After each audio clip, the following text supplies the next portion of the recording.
Hello, dear friends. This is Phone Support Channel.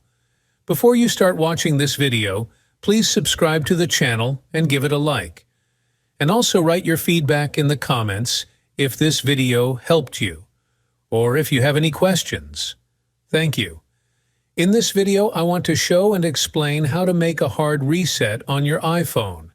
That is, how to reset your iPhone so that it restarts completely, even if it's frozen. Perhaps your screen is unresponsive.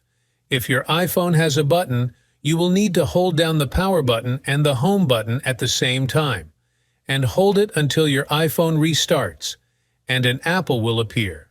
If you have an iPhone with no bezel, you press the volume button up, then down, and hold down the power button. I do those motions, and I get a button like this. You can do this if your screen is unresponsive. My iPhone completely restarts and the apple already showed up. As you can see, this is a very simple and quick way. Done.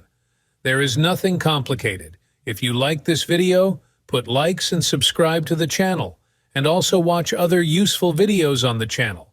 If you have any questions or things aren't working out, post in the comments and I'll answer. That was Phone Support. See you later. Bye. Thank you.